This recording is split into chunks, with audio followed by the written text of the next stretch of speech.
Assalamualaikum warahmatullahi wabarakatuh, mahasiswa D3 Farmasi kelas B. Hari ini pertemuan pertama untuk materi setelah UTS ya, materi ke-8 untuk farmakognosi teori. Kemarin mahasiswa sudah memulai perkuliahan, pertemuan pertama sampai dengan ke-7 dengan Bu Yufi. Sekarang dimulai pertemuan ke-8 dengan Bu Ririn sampai dengan pertemuan ke-14 nanti ya. Nah, berikut adalah materi kuliah kita pertemuan ke-8 hingga pertemuan ke-14 untuk teori farmakognosi. Untuk tanggal 18 September hari ini, kita nanti pendahuluan dulu, materi kuliah akan Bu Ririn jelaskan di awal beserta jadwalnya. Kemudian nanti mahasiswa akan mendapatkan materi tentang metabolit bahan alam untuk pertemuan pertama kali ini. Dan selanjutnya dilanjutkan minggu depan ya, minggu depan kita kuliah hari Jumat mulai jam 15 hingga jam 18.20. Ada 2 materi yang akan disampaikan. Yang pertama adalah materi glikosida, yang kedua adalah materi tentang fenol. Kemudian pada tanggal 9 Oktober ada 2 materi juga yang akan disampaikan. Melanjutkan dari materi fenol, nanti akan ada materi flavonoid dan tanin. Dan tanggal 16 Oktober pertemuan terakhir untuk teori farmakognosi hari Jumat, nanti kita akan bahas tentang alkaloidnya. Metode perkuliahan yang Bu Ririn berikan nanti tidak jauh berbeda dengan Bu Yufi ya. Nanti kita bertemu di Google Classroom, nanti mahasiswa melakukan cek kehadiran di Google Classroom. Kemudian nanti mahasiswa akan Bu Ririn berikan link untuk melihat video paparan PowerPoint yang sudah Bu Ririn siapkan sebelumnya. Setiap materi sesuai dengan jadwal ini ya. Kemudian mahasiswa akan menonton video tersebut. Video akan Bu Ririn share di YouTube Stifar ya. Mahasiswa tinggal melihat, kemudian yang sudah melihat silahkan memberikan komentar pada YouTube Stifar tersebut bahwa mahasiswa dengan nama Ririn misalnya ya, dengan NIM sekian itu sudah menonton video, begitu komentarnya. Kemudian nanti setelah memberikan komentar, Bu Ririn nanti akan berikan aturan ya atau tata tertibnya. Mahasiswa menonton sampai jam sekian, kemudian kembali lagi ke kelas. Jika nanti ada dikehendaki diskusi, maka kita akan diskusi hingga waktu berakhir. Tapi jika tidak, maka nanti akan Bu Ririn tutup perkuliahannya. Kemudian tidak akan ada kuis ya selama perkuliahan, tidak akan ada kuis dan tidak akan ada tugas selama pertemuan ke-1 hingga ke-8 hingga ke-14. Namun nanti di pertemuan ke-14 nanti kita akan coba untuk latihan ujian ya. Jadi nanti ujiannya kan modelnya CBT, WISE-nya. Jadi mahasiswa supaya ada gambaran soal yang akan dikeluarkan nanti seperti apa, mencakup semua materi yang sudah Bu Ririn berikan. Ya, jadi nanti selama perkuliahan diharapkan mahasiswa fokus saja ke materi yang diberikan. PowerPoint akan Bu Ririn share juga nanti, jadi mahasiswa bisa mempersiapkan PowerPoint-nya untuk diberikan coret-coret misalnya selama mahasiswa mengamati atau menonton video yang ada di YouTube Stifar, begitu.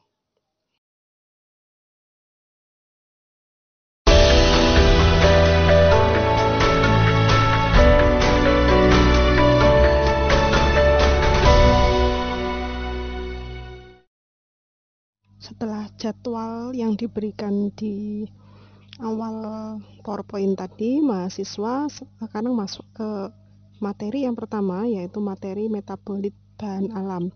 Akan dibahas tentang beberapa hal tentang metabolit bahan alam, baik metabolit primer maupun metabolit sekunder. Kenapa perlu dibahas ya? Karena setelah ini mahasiswa akan lebih fokus ke salah satu metabolit, yaitu metabolit sekunder pada bahan alam ya. Jadi setelah materi metabolit bahan alam ini, minggu depan mahasiswa lebih fokus ke metabolit sekunder. Jadi perlu tahu dulu metabolit sekunder itu apa, kemudian fungsinya untuk apa dan lain sebagainya. Jadi ini merupakan materi dasar untuk pertemuan-pertemuan selanjutnya. Mungkin mahasiswa sudah pernah diberikan penjelasan oleh Bu Yuvi ya tentang metabolit bahan alam, namun mungkin ini Bu Ririn ingatkan kembali supaya tidak lupa ya, dan nanti supaya terus diingat hingga pertemuan selanjutnya. Untuk pokok bahasan dari metabolit bahan alam ada 5. Yang pertama adalah pengertian metabolit bahan alam sendiri itu apa secara umum. Kemudian nanti membahas tentang metabolit primer dan metabolit sekunder pada bahasan yang kedua dan ketiga. Kita akan tahu definisi masing-masingnya itu apa, perbedaannya ya. Kemudian ciri-ciri dan jenis masing-masingnya. Jadi metabolit primer itu contohnya apa, metabolit sekunder contohnya apa, begitu. Kemudian yang keempat nanti tentang biosintesis. Jadi mahasiswa akan tahu biosintesis metabolit bahan alam itu jalurnya apa saja. Dan yang kelima nanti ada penggolongan kandungan kimia tanaman ya. Berdasarkan sumber bahwa nanti ada 4 penggolongan ragam kandungan kimia bahan alam. Nah, kandungan ini nanti yang kita bahas ya dari pertemuan kelima minggu depan sampai dengan akhir semester.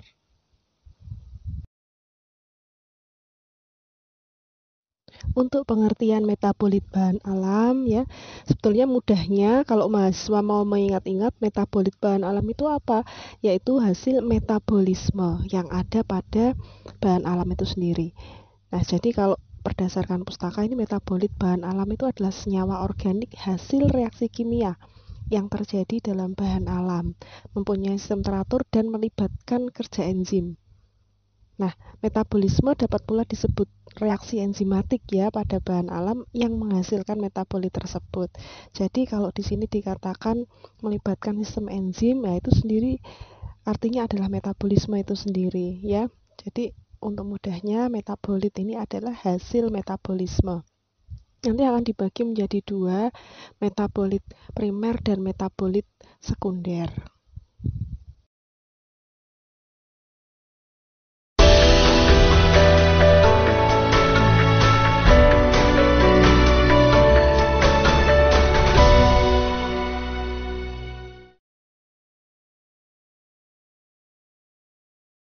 Nah, mahasiswa bisa melihat arti dari metabolit primer sendiri apa. Kalau tadi secara umum metabolit adalah hasil metabolisme, maka metabolit primer adalah hasil dari metabolisme primer yang ada dalam bahan alam ya. Nah, ini diambil dari buku Hanani 2014 dan Emelda 2019. Mahasiswa bisa membaca definisi metabolit primer ya. Metabolit primer dikenal sebagai senyawa pembangun, merupakan senyawa bahan alam yang diperlukan untuk pertumbuhan dan perkembangan organisme penghasilnya. Semua organisme hidup termasuk hewan dan manusia punya ya metabolit primer ini. Kemudian menurut Emelda, metabolit primer merupakan metabolit yang dibentuk dalam jumlah terbatas dan penting untuk pertumbuhan dan kehidupan makhluk hidup. Bersifat mutlak ada pada setiap makhluk hidup ya. Jadi kalau dari definisi ini bisa dikatakan metabolit primer itu adalah metabolit yang ada pada setiap makhluk hidup dan berfungsi untuk kelangsungan hidup dari organisme tersebut. Nah, nanti kita bisa tahu contoh dari metabolit primer ini apa. Kemudian ciri dari metabolit primer ya, yang pertama adalah berperan penting bagi organisme penghasilnya ya. Penting di sini perlu dipahami bahwa berpengaruh pada kelangsungan hidup organisme yang menghasilkan ya. Bu Ririn contohkan ada karbohidrat ya. Karbohidrat ini adalah salah satu contoh dari metabolit primer ya. Macamnya banyak sekali ya. Salah satunya mungkin yang ada di tumbuhan itu selulosa. Selulosa adalah karbohidrat kompleks ya, dihasilkan oleh tumbuhan untuk kelangsungan hidup. Ternyata selulosa ini memiliki sifat yang kuat dan kaku ya. Nah, fungsinya untuk apa? Fungsinya untuk tumbuh tegak di atas permukaan bumi ya, kemudian merupakan unsur utama dari dinding sel ya. Nah, ini contoh dari pentingnya metabolit primer yang dihasilkan dari suatu tumbuhan. Kemudian dibentuk melalui metabolisme primer. Ya, jadi yang namanya metabolit itu adalah hasil dari metabolisme atau reaksi enzimatis pada bahan alam. Kemudian yang ketiga bersifat tidak spesifik. Kenapa tidak spesifik? Karena tidak hanya satu organisme saja yang menghasilkan metabolit primer.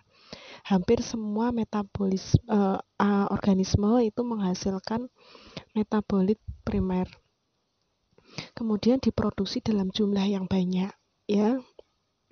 Jadi bahan alam, ya, misalnya tumbuhan, hewan, itu melakukan proses metabolisme dan dihasilkan metabolisme primer dalam jumlah yang banyak.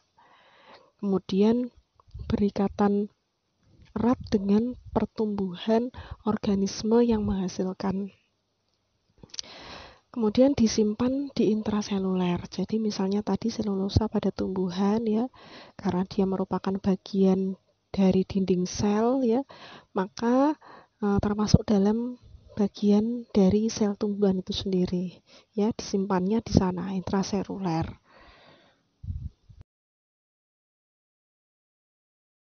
Nah, kemudian jenis metabolisme primer, ya, yang pertama adalah asam nukleat. Nah, saya ingat-ingat kembali asam nukleat, ya, terdiri dari basa nitrogen, gula ribosa, fosfat, ya. Asam nukleat itu dapat berfungsi sebagai energi kimia, komponen regulator, komponen materi genetik, dan bisa juga sebagai kofaktor. Kemudian kalau lipid, nama lainnya adalah lemak, ya. Lemak ini fungsinya untuk apa? Misalnya pada bahan alam mikroorganisme, ya. Mikroorganisme ternyata lipid ini berfungsi untuk menyusun dinding sel dari mikroorganisme juga bisa. Nah, dikatakan pula lipid ini termasuk dalamnya adalah sterol, ya, yang berfungsi untuk penyusunan membran sel makhluk hidup. Kemudian yang selanjutnya karbohidrat. Nah, karbohidrat ini yang banyak akan kita bahas di pertemuan farmakognosi. Jadi nanti metabolit primer yang dibahas di pertemuan farmakognosi teori, ya, adalah karbohidrat. Nanti kita lebih lanjut di pertemuan ke-5. Kemudian ada DNA, ya.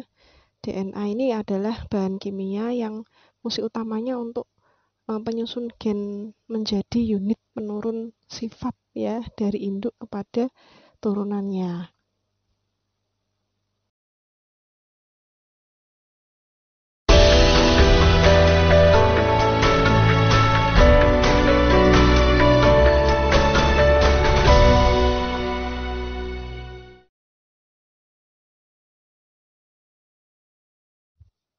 Yang selanjutnya setelah kita bahas metabolit primer secara singkat, ya, mahasiswa juga perlu tahu tentang metabolit sekunder karena di pertemuan-pertemuan farmakognosi ini paling banyak akan membahas metabolit sekunder.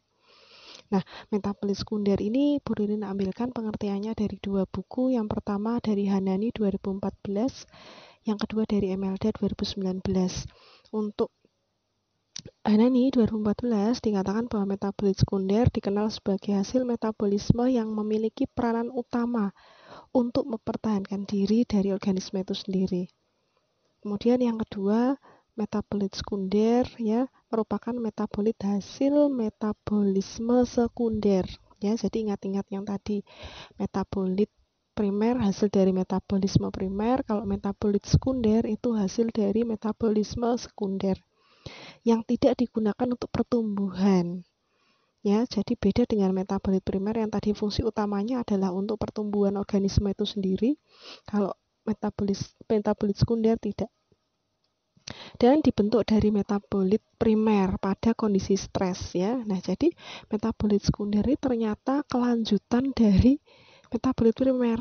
Jadi yang pertama yang terjadi adalah proses metabolisme primer menghasilkan metabolit primer, kemudian metabolit primer itu mengalami metabolisme atau reaksi enzimatis lagi, mengalami reaksi enzimatis atau yang dinamakan metabolisme sekunder menghasilkan metabolit sekunder, ya, dalam kondisi stres tuh dalam kondisi yang terancam. Kemudian walaupun tidak sangat penting bagi eksistensi suatu individu ya, jadi tidak untuk kelangsungan hidup individu atau organisme, metabolit sekunder itu sering berperan pada kelangsungan hidup suatu spesies dalam perjuangan menghadapi spesies lain ya. Jadi kembali lagi untuk pertahanan diri, sama seperti yang ditulis oleh Hanani. Nah, misalnya ini sebagai zat pertahanan dan zat penarik bagi lawan sejenisnya. Nah, metabolit sekunder ini ya, selain kalau untuk organisme penghasilnya tanaman misalnya, fungsi utamanya memang untuk pertahanan diri, tapi untuk manusia ya seperti kita ini fungsinya untuk apa? Justru yang kita butuhkan dari tanaman, dari bahan alam itu adalah metabolit sekundernya, karena yang kita ambil ya, yang kita isolasi, yang kita manfaatkan adalah metabolit sekunder untuk sumber dari obat ya. Jadi yang berefek, berkhasiat dari suatu bahan alam itu adalah metabolit sekundernya. Nah, makanya nanti akan lebih banyak dibahas materi metabolit sekunder ini, masing-masing contohnya. Nah, kembali pada kondisi stres pada tanaman adalah kondisi di mana tanaman ini tidak mampu beradaptasi dan menyesuaikan diri dengan perubahan-perubahan lingkungan yang terjadi ya. Nah, stres pada tanaman ini akan membuat tanaman terlihat lesu, tidak menghasilkan buah atau bunga. Nah, pada kondisi itulah metabolit sekunder itu dibentuk ya untuk mempertahankan diri. Nah, bedanya kalau tanaman tumbuh pada budidaya dan tanaman yang tumbuh di hutan liar misalnya ya, mahasiswa bisa memprediksi kira-kira metabolit sekundernya ini akan lebih banyak diproduksi di mana ya. Sedangkan kita tahu kalau di budidaya itu tanamannya diberi pupuk, kemudian airnya juga diperhatikan, kemudian cahaya matahari diperhatikan ya. Semuanya diurusi, dimanja. Istilahnya dimanja ya kalau anak-anak. Nah, kalau tanaman yang ada di bertumbuh liar ya di hutan misalnya ya, dia pupuk juga tidak, airnya biasanya kalau hujan saja misalnya begitu, jadi tidak dalam kondisi yang manja. Nah, kita tahu bahwa kondisi yang seperti itulah yang membuat tanaman ini stres ya, karena harus mampu beradaptasi dan menyesuaikan terhadap perubahan lingkungan yang ada. Nah, kalau mahasiswa melihat ya di film-film atau di beberapa artikel tertentu, para peneliti itu mencari tanaman untuk diteliti itu dari hutan-hutan ya, sampai masuk hutan gitu. Peneliti mencari tumbuhan itu maksudnya memang untuk mendapatkan metabolit sekunder yang lebih banyak. Nah, yang lebih khas dari tanaman tertentu sehingga nanti fungsinya pun lebih baik ya. Untuk apa? Untuk pengobatan itu sendiri. Jadi berfungsi untuk manusia. Nah, kemudian Emelda masih melanjutkan dari metabolit sekunder itu ya. Yang pertama diproduksi dalam jumlah sedikit. Kemudian tidak diproduksi secara terus-menerus, tidak berperan dalam metabolisme primer ya.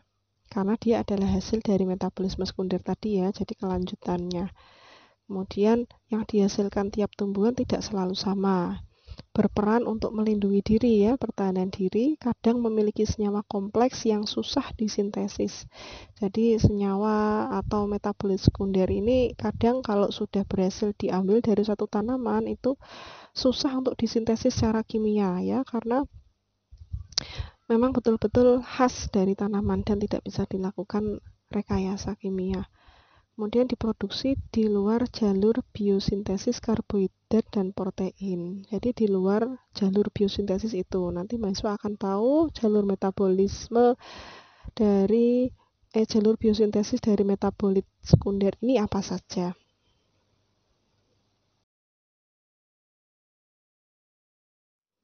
Nah, lebih jelasnya ciri metabolit sekunder ya, yang pertama terbentuk melalui proses metabolisme sekunder ya.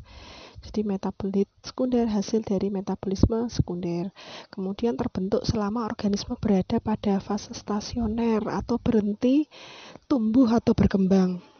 Ini adalah contoh dari mikroorganisme ya. Jadi mikroorganisme itu memiliki fase pertumbuhan dimulai dari fase adaptasi, fase pertumbuhan cepat, fase pertumbuhan tetap ya, atau berhenti bertumbuh itu tetap. Jumlah sel yang hidup dan sel yang mati itu jumlahnya tetap. Ini dinamakan fase stasioner. Nah, mulai disitulah metabolit sekunder dibentuk ya. Kemudian yang ketiga mempunyai fungsi yang belum jelas, tetapi tidak berhubungan dengan sintesis komponen sel atau pertumbuhan. Jadi fungsinya bagi dirinya sendiri ya hanya sebatas tadi, pertahanan diri saja. Yang keempat, diproduksi oleh spesies tertentu saja dalam jumlah yang tidak banyak ya. Nah, karena tidak banyak ini maka sulit sekali ya mengambil metabolit sekunder dari suatu organisme. Perlu banyak bahan alam yang dikumpulkan untuk menghasilkan metabolit sekunder sesuai dengan keinginan. Kemudian biasanya diproduksi oleh fungi dan bakteri ya. Jadi fungi dan bakteri ini termasuk penghasil metabolit sekunder. Metabolit sekunder dianggap khas bagi spesies tertentu ya. Tadi kembali lagi dari bahasan Simplicia ya. Jadi di Simplicia itu ada kandungan aktif atau senyawa aktif. Nah, senyawa aktif itu ya metabolit sekunder itu sendiri ya, dari tumbuhan tertentu. Makanya dia dianggap khas, tidak ditemukan di spesies lain ya. Tadi yang kita namakan marker itu khas dari suatu spesies tertentu. Kemudian metabolit sekunder biasanya berhubungan dengan aktivitas antimikroba, enzim spesifik, penghambatan, pendorong pertumbuhan, dan sifat-sifat farmakologis. Jadi makanya fungsi metabolit sekunder untuk manusia adalah digunakan untuk pengobatan karena dia memiliki aktivitas ya. Aktivitasnya macam-macam, antimikroba, kemudian sifat-sifat farmakologis lain seperti anti diabetes, anti kolesterol, dan lain sebagainya. Kemudian untuk jenis metabolit sekunder yang pertama adalah senyawa fenolik, terpenoid, flavonoid, alkaloid, saponin, tanin ya. Mahasiswa bisa mencocokkan dengan materi pertemuan kita sampai dengan akhir semester. Yang dibahas ya hanya ini ya. Minggu depan Bu Ririn akan menjelaskan tentang metabolit primer karbohidrat. Kemudian minggu depannya lagi menjelaskan tentang glikosida dan nanti ada tentang flavonoid ya. Nanti yang dibahas hanya seputar metabolit primer dan sekunder saja untuk teori farmakognosi ini.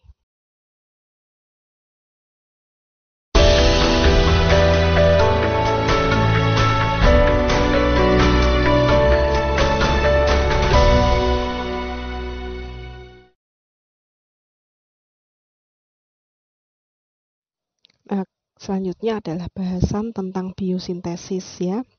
Sebelumnya ada istilah yang sama ya, biosintesis dan biogenesis. Dua kata ini digunakan dalam proses pembentukan senyawa bahan alam ya oleh organisme hidup. Tapi sebetulnya dua kata ini memiliki arti yang sedikit berbeda ya. Kalau biosintesis ini untuk proses metabolisme berdasarkan hasil penelitian atau eksperimen tertentu, sedangkan biogenesis ini sama seperti hipotesis, jadi asumsi atau perkiraan. Asumsi atau perkiraan untuk pembentukan metabolit ya dari suatu organisme hidup.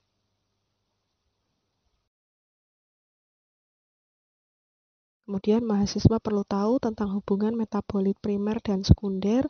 Berdasarkan gambar 2 ini terdapat hubungan sederhana antara metabolisme primer dan metabolisme sekunder. Bisa dilihat bahwa metabolisme primer adalah bagian yang di atas ya, yang memiliki latar belakang berwarna pink atau merah muda, sedangkan yang di bagian bawah itu adalah metabolisme sekunder yang memiliki latar belakang berwarna biru. Perlu diperhatikan bahwa ternyata memang metabolisme sekunder adalah kelanjutan dari metabolisme primer ya. Nah, berdasarkan berbagai macam senyawa antara ya sebagai sumber prekursor untuk membentuk metabolit sekunder, biosintesis atau pembentukan metabolit sekunder itu dapat dikelompokkan menjadi beberapa jalur. Mahasiswa bisa melihat pada bagan yang memiliki latar belakang biru. Itu ada dari kiri ya, kiri ke kanan ada sikimic acid pathway atau jalur asam sikimat, kemudian malonic acid pathway atau jalur asam malonat, kemudian ada mevalonic acid pathway atau jalur asam mevalonat, kemudian ada MEP pathway. MEP itu metil erythritol fosfat ya, jalur itu. Nah, nanti akan ada 4 jalur ini yang nantinya akan menghasilkan berbagai macam metabolit primer ya. Nah, bisa dilihat bahwa sikimic acid pathway nanti akan menghasilkan senyawa aromatik dan asam amino. Kemudian nanti ada malonic acid ya, jalur asam malonat nanti akan menghasilkan phenolic compound ya. Kemudian dari mevalonat dan dari MEP nanti akan menghasilkan senyawa metabolit sekunder yang termasuk dalam golongan terpenoid begitu. Nah, dikatakan bahwa prekursor biosintesis dari metabolit sekunder ini diperoleh dari metabolisme primer berdasarkan bagian tadi ya, berdasarkan bagian hubungan antara metabolisme primer dan metabolisme sekunder. Hal ini memang benar ya. Prekursor sendiri artinya adalah senyawa pemula ya. Kalau dikatakan bahwa prekursor ini adalah senyawa yang mendahului senyawa lain ya. Jadi senyawa pemula. Senyawa pemula dari metabolit sekunder ini adalah hasil dari metabolisme primer yang struktur dan jumlahnya sangat menentukan kerangka metabolit sekunder ya. Jadi metabolit sekunder terbentuk ya tergantung dari prekursornya. Nah, atas dasar ilmiah ini seringkali prekursor-prekursor tersebut ya disebut sebagai building blocks dari metabolit sekunder. Nah, berbicara tentang jalur metabolisme, jalur biosintesis dari metabolit sekunder, ya ada 3. Tadi kalau MEP masuk bareng mevalonat ya untuk menghasilkan terpenoid. Mungkin nanti Bu Ririn akan fokus ke asam mevalonat saja. Kemudian nanti ada 3 jalur. Yang pertama asam malonat, asam sikimat, dan asam mevalonat.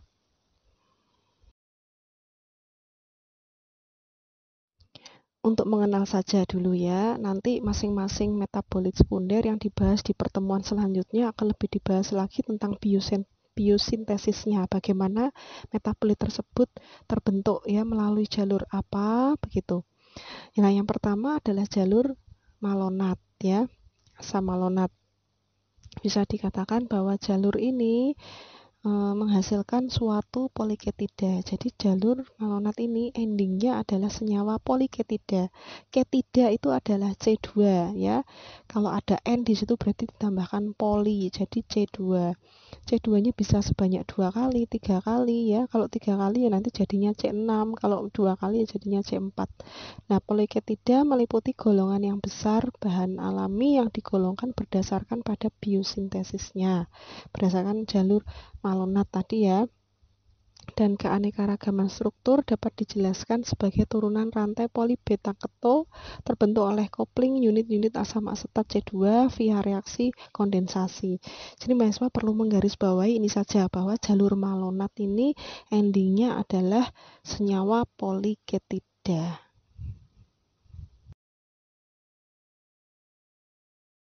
Selanjutnya adalah jalur sikimat atau asam sikimat ya. Jalur asam sikimat merupakan jalur alternatif ya menuju senyawa aromatik.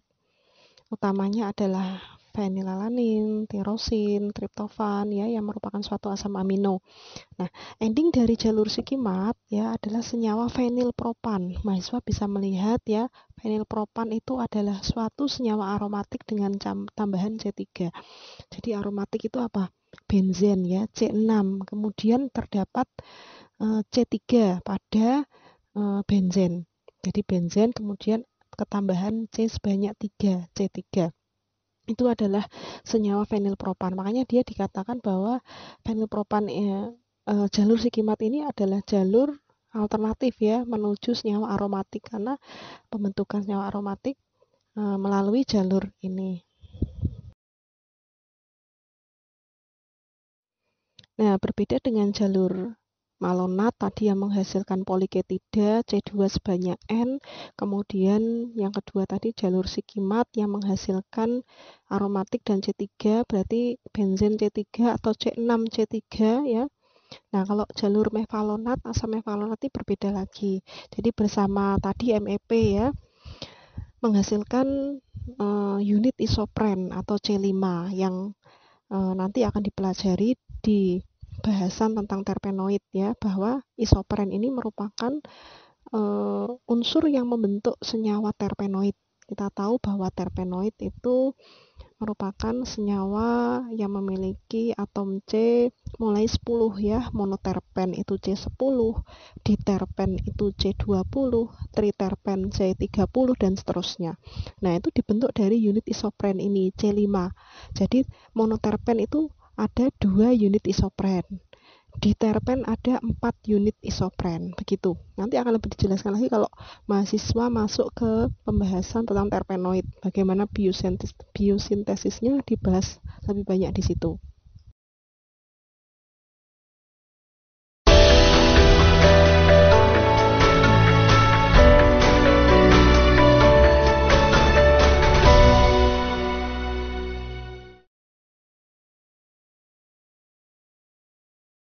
Bahasan yang terakhir dari metabolit bahan alam adalah penggolongan kandungan kimia dalam bahan alam. Kandungan kimia ini ya lebih banyak nanti kita bahas tentang metabolit sekunder.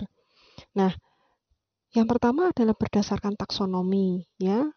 Nah, kalau berdasarkan pendekatan taksonomi atau kemotaksonomi dapat dilihat bahwa tumbuhan yang memiliki taksonomi yang sejenis ya kemungkinan akan mengandung senyawa yang memiliki struktur yang sama atau serupa ya.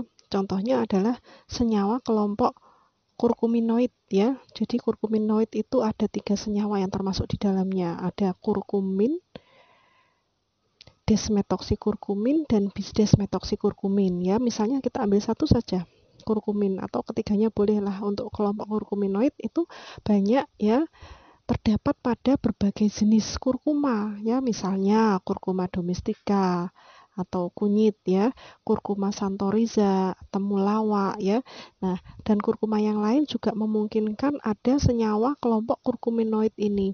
Nah, jadi berdasarkan pendekatan taksonomi ya, genusnya sama ya, kurkuma, maka di dalamnya diasumsikan memiliki senyawa kelompok yang sama, yaitu kelompok kurkuminoid tadi. Golongan yang kedua adalah berdasarkan struktur kimia ya. Kalau berdasarkan struktur kimia ini bisa dilihat struktur kimianya. Misalnya kelompok senyawa alifatik itu contohnya adalah asam amino, karbohidrat ya. Kemudian ada alisiklik, terpenoid, steroid. Ada juga yang struktur kimianya heterosiklik, contohnya alkaloid, flavonoid ya, aromatik, fenol, quinon. Nah, nantinya berdasarkan struktur kimia ini penggolongan metabolit primer dan sekunder itu akan ada kelompok-kelompoknya ya, kelompok-kelompok senyawa. Tadi ada alkaloid, terpenoid, flavonoid, fenol, nanti akan memiliki ciri dengan struktur kimianya masing-masing. Misalnya saja flavonoid ya. Flavonoid itu nanti struktur kimia khasnya adalah C6, C3, C6. Nah, itu adalah ciri dari struktur kimia dari flavonoid. Dan kalau kita lihat berdasarkan aktivitas farmakologi, penggolongan kandungan kimianya ini dilihat dari aktivitas yang dia hasilkan ya. Jadi dari khasiat yang dia berikan. Bisa dikelompokkan menjadi misalnya berfungsi untuk mengatasi gangguan pada saluran cerna, saluran nafas, jantung, susunan saraf, urin ya, dan sebagainya, anti diabetes dan sebagainya. Jadi golongan berdasarkan aktivitas farmakologi ini kelompoknya berdasarkan khasiatnya, maksudnya begitu. Nah, dalam golongan yang khasiatnya sama, misalnya ya tadi satu khasiat, kita ambil satu khasiat farmakologi yang sama, tidak menutup kemungkinan terdapat senyawa yang strukturnya ini berbeda. Jadi dalam penggolongan struktur kimianya beda tapi memiliki aktivitas farmakologi yang sama dalam penggolongan aktivitas farmakologi ini. Misalnya kina ya dengan artemisin memiliki khasiat antimalaria sama ya. Walaupun yang kina ya memiliki struktur inti kinolin kalau berdasarkan struktur kimianya. Kalau yang artemisin memiliki struktur sesquiterpenlakton, kan berbeda. Tapi khasiatnya sama sebagai antimalaria ya. Itu adalah contoh yang aktivitas farmakologi. Tapi ada juga yang strukturnya mirip ya, mirip hampir sama tapi khasiatnya justru jauh berbeda ya. Misalnya kodein dan morfin memiliki perbedaan struktur hanya pada substitusi metil pada salah satu gugus hidroksil ya. Tetapi kodein ini lebih banyak digunakan untuk obat batuk.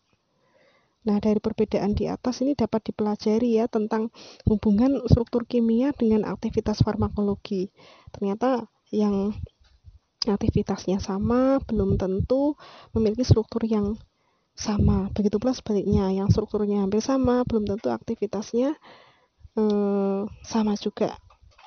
Nah, yang terakhir ini adalah penggolongan berdasarkan biogenesis atau yang disebut tadi ya biosintesis. Jadi berdasarkan jalurnya, tadi ada yang di jalur asam asetat, asam sikimat, asam mevalonat, ini akan memberikan kelompok yang berbeda-beda ya. Jadi misalnya kalau asam asetat itu flavonoid yang masuk ke sana, kalau asam sikimat itu flavonoid dan quinon, kalau asam mevalonat tadi apa terpenoid dan steroid. Nah, itu digolongkan berdasarkan jalurnya saat terbentuk ya atau saat terjadinya biosintesis senyawa tersebut.